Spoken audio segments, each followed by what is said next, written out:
Did you have a question, Ms. Summerlin? I have quite a speech to make, Mayor. Okay. I think rolling back the tax rate is a very bad idea. In general, when a city is growing, tax revenues grow. That's the beauty of the property tax. That's how it's supposed to work. It's an optimistic sign that our town has increasing appraised values. It shows that we're humming along like a little sewing machine. We're not booming, but we're humming along. We're doing fine. There is no fiscal crisis on the horizon.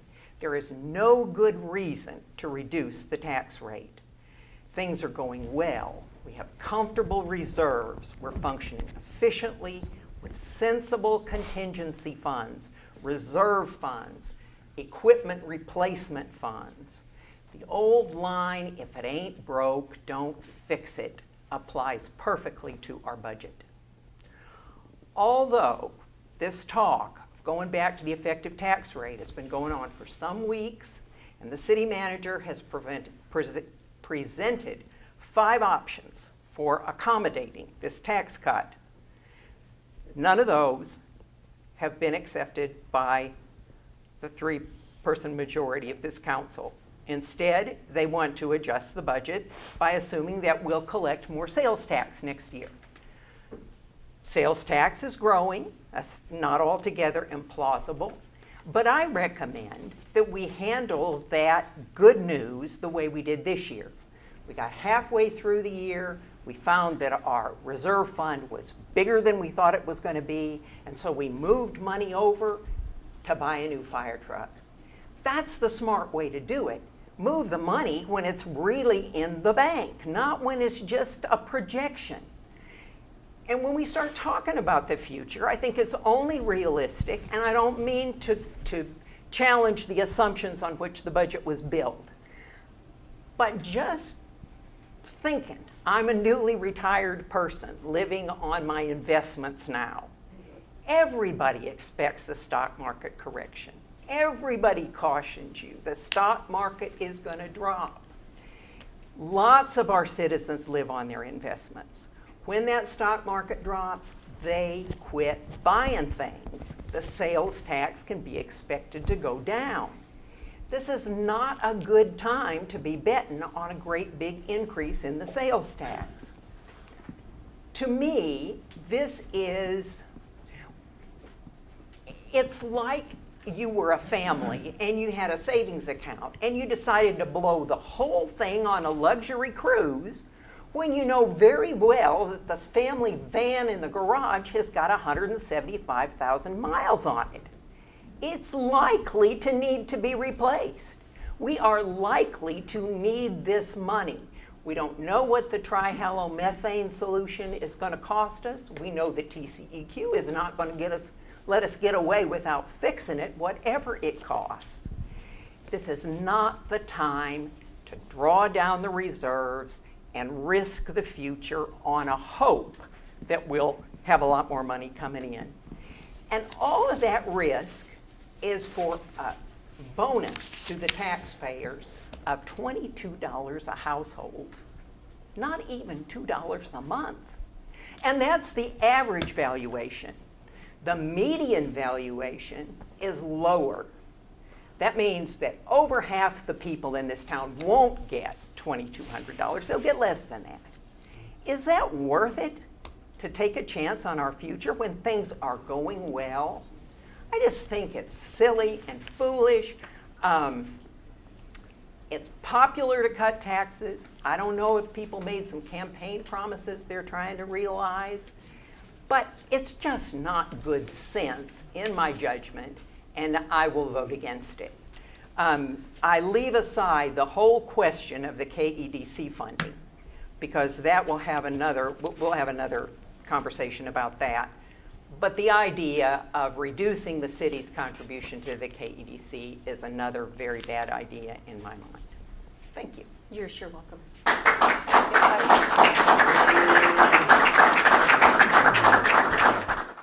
You had a question, Ms. Summerlin? I just wanted to remind you, Mayor, that I've asked you before, when you're going to quote from documents that are not in our packet, would you provide everyone with a copy? This was sent to all of us from Mr. Hayes. was it not? These excerpts from the Texas Local Government Code. I mean, I assume that you're reading from an email that I sent you.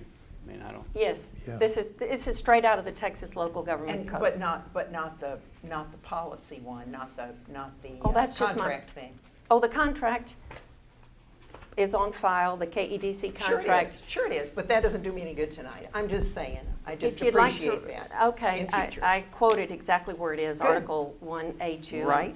That's You that's sure exactly did. what it says, but I'd like to have it in front of me All if we're right. going to make it a basis of discussion. we'll do that. Going forward, we'll sure do it, but that is, trust me, what it says. So, that having been said, any more questions? I don't have any other citizen request forms here, so I will entertain a motion. I move to adopt the proposed EIC budget with one single amendment, which is that one line item about KEDC annual contribution, change it from 180,000 down to 140,000. Okay, have a motion, do I have a second? I'll second. We have a motion, we have a second, all in favor, please raise No, your. I'm sorry? I have discussion. Well, okay, we follow this, we have discussion before, then we have a motion and vote, but go right ahead. Thank you. After some original conversation about eliminating the KEDC, which is on the tape of an EIC meeting, the majority of our council has backed down to just cutting the EIC budget allocation for KEDC and also the city's contribution to KEDC by $21,000. Where is this going is not an unreasonable question, and it's my question. Is this a gradual defunding of KEDC? Does this mean that we don't expect KEDC to ever have any reserves to work with? We're just going to spend down all their reserves and then keep them on that short a leash forever? The idea of having an independent, board-managed organization like KEDF includes at least the expansion of stakeholders in the process. It's the combined wisdom of business people who've been successful in our community. That's an advantage that seems obvious to me and would always be a reason to keep the KEDC and to keep it strong with a strong budget and strong reserves. I'm glad the mayor said this is nothing personal. I'd like to say I have heard nothing but praise for the KEDC as it is currently configured. It is working well. The board works well together. They are nimble, as was shown by when they lost their executive and quickly found another. To undermine them seems to me to send the wrong message in the community and outside the community.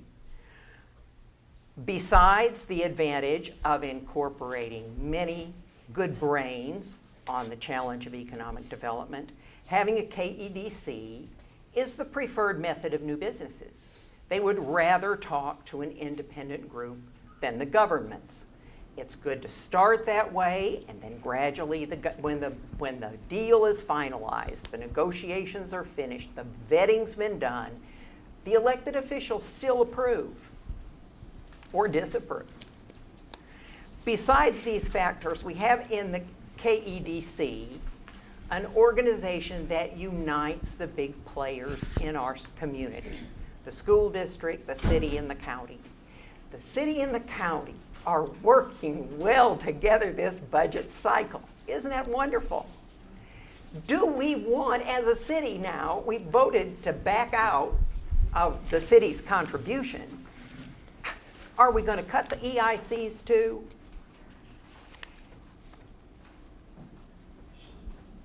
Finally, the optics are just bad. Instead of looking like a business-friendly community that's got its ducks in a row, we look like a fractured community, infighting like a bucket of crabs trying to climb to the top. Not who we really are, I hope. Now, who we want to be as a community raises another troubling aspect of this move.